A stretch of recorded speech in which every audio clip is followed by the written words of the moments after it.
It started so simply, as most things do. A quiet beginning, a gentle nudge into a world unseen. I never imagined where it would lead, the paths it would carve, or the shadows it would awaken. A secret game in a small village where everyone thought they knew your secrets. Every whispered word, every sideways glance, every assumption made about who you were and what you were capable of. They thought they had me pegged, just another face in the crowd. But my secret was different. It wasn't a stolen kiss or a hidden diary. The world bent when I asked it to. Reality itself seemed to yield to my will, a power humming beneath my skin, waiting to be unleashed. I discovered it by accident, a whisper in the wind, a chance encounter with something beyond the veil. It wasn't a grand revelation, but a subtle shift in perception, a hum in my bones, a vibration that resonated with the very core of my being, a feeling of being connected to something ancient and powerful. Magic was real, and it listened to me. It wasn't some dusty legend or fairy tale. It was a tangible force that responded to my thoughts, my emotions, my desires. My first test was Mittens, my sick black cat. He was more than just a pet. He was my companion, my confidant, a furry shadow that followed me everywhere. The vet had given up, said there was nothing more to be done. But I hadn't. I refused to accept that fate. I couldn't lose him. That night, under the pale glow of the moon, I lit a white candle, a beacon of hope in the encroaching darkness. I held Mittens close, feeling his frail body against mine, and pushed my will into the world. I focused all my energy, all my love, all my desperation into a single, unwavering intention. I imagined the sickness as black smoke, a suffocating cloud clinging to his body, slowly, deliberately leaving his body. I visualized it dissipating into nothingness, banished by the light of my will. I felt a strain, a burning sensation in my mind, a resistance to my efforts, but I held on. I pushed through the pain, fueled by my love for Mittens. When I opened my eyes, the candle flame danced wildly, casting erratic shadows across the room, a testament to the power I had unleashed. Mittens purred, a sound I hadn't heard in days, a soft, rumbling vibration that filled the silence with hope. By morning, he was chasing sunbeams, batting at dust motes in the air, healed, revitalized. A miracle had occurred, my secret miracle, a testament to the power I possessed, a power I was only beginning to understand.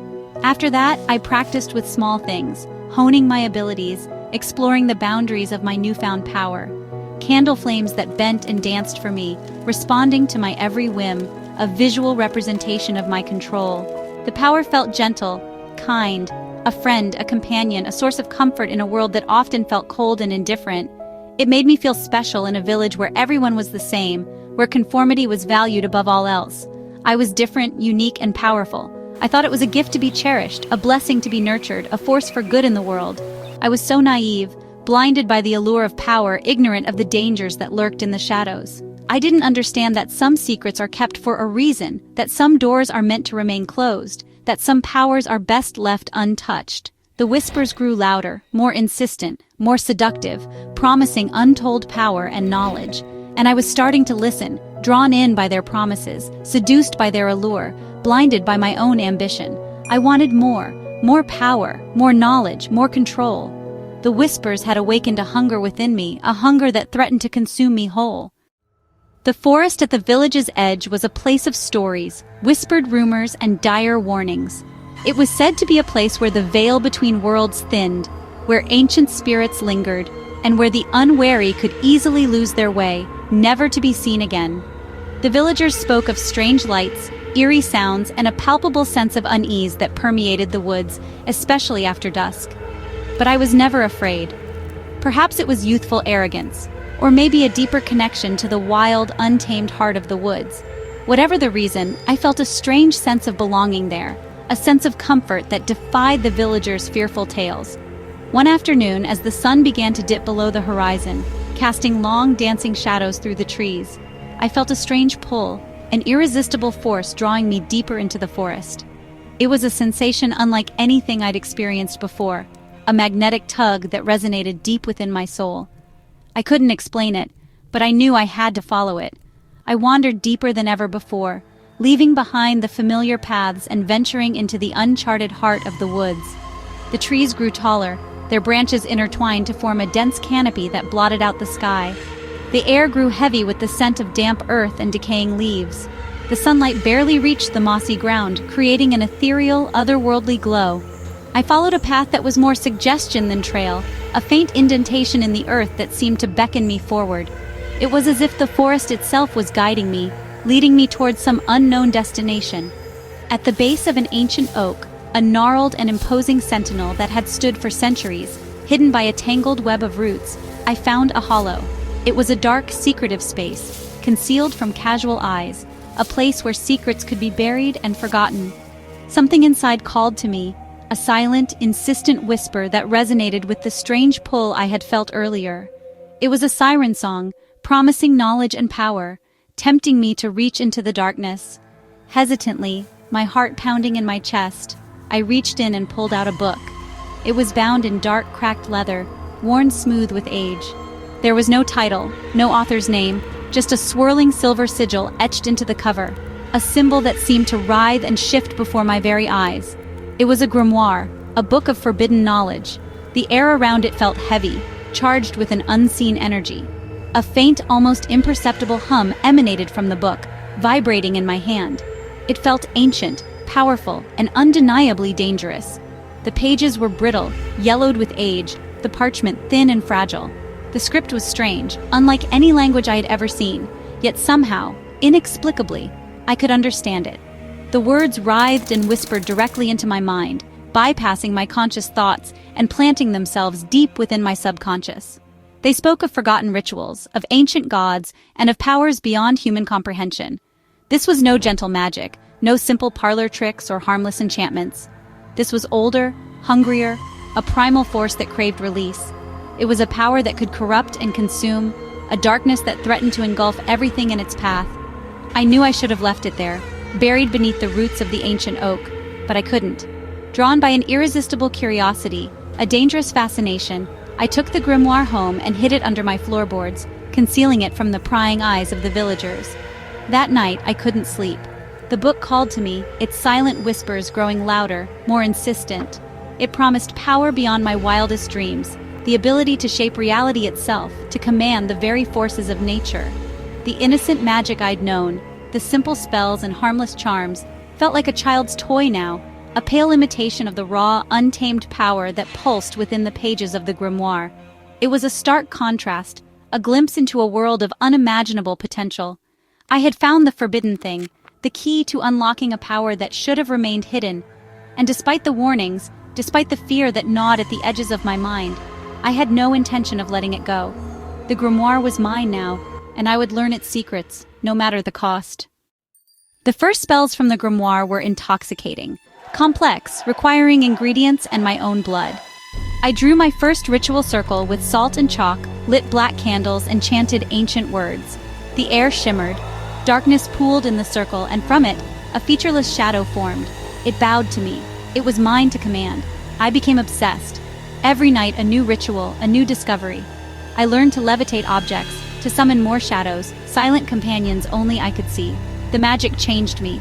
My reflection grew colder, my eyes darker. The warmth of my first spells was gone, replaced by a thrilling, icy power. The whispers from the grimoire became my only thoughts. The book wanted more, and so did I.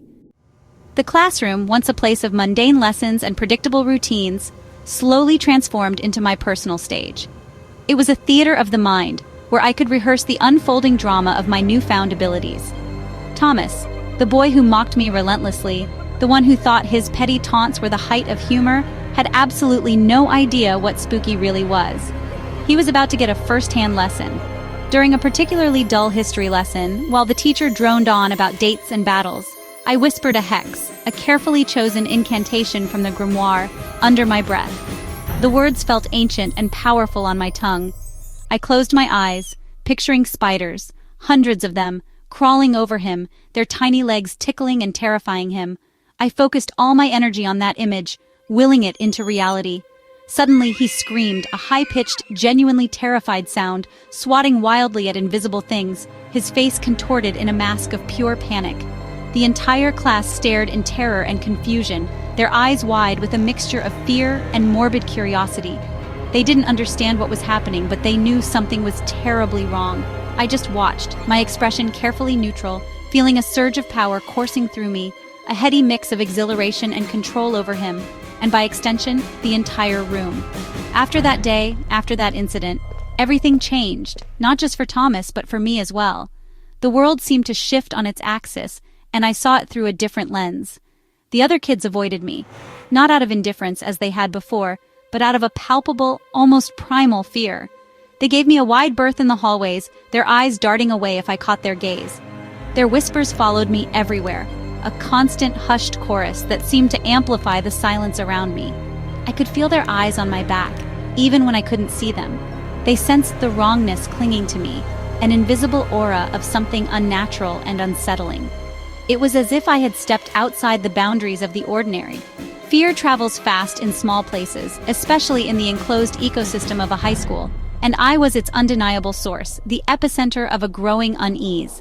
I started doing smaller things, subtle demonstrations of my growing power, like making a particularly annoying girl trip over her own feet, sending her sprawling onto the floor, or causing a teacher's chalk to snap in half with a loud crack just as he was about to write on the board, making him jump. The classroom lights would flicker ominously at the mere mention of my name, a subtle but unmistakable sign of my influence. These weren't just pranks, childish attempts at attention. They were calculated reminders, carefully orchestrated displays of my abilities. I was in control now, and everyone needed to know it. The quiet, unassuming, spooky Elara, the girl who blended into the background, was gone, shed like an old skin. In her place was something else, something darker, something powerful, something they should fear. The grimoire's necromancy chapter was bound with a separate strap, colder than the rest. It promised secrets only the dead could keep. I chose the old cemetery on the hill, drew a ritual circle around a forgotten grave, and began the incantation. The ground trembled. A skeletal hand broke through the soil, then another. A skeleton pulled itself from the grave, empty eyes fixed on me, waiting for a command. I had done it, cheated death, brought something back. The power was overwhelming, a violation of the natural order. The whispers in my head sang with praise. This was only the beginning. I left the cemetery with a new shadow following me, one that rattled as it walked. The whispers in the village grew. Thomas was never the same, and people remembered old stories of witches. My name was always at the center. Fear was everywhere now.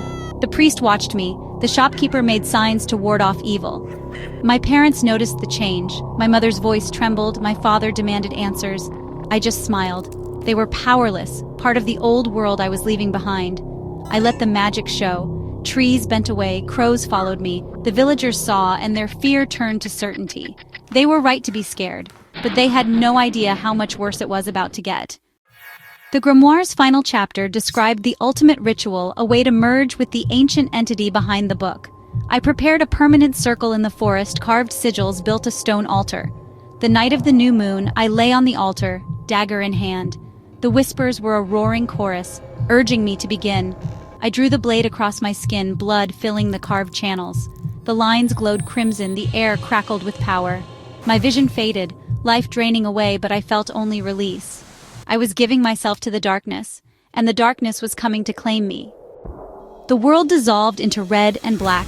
My consciousness fractured, then reformed, larger, ancient, hungry. My body lifted from the altar, wounds sealing, flesh woven from shadow and starlight. I opened my eyes. The world was an open book, and I could write any story I wished. The power was absolute. The whispers were gone. I was the voice now.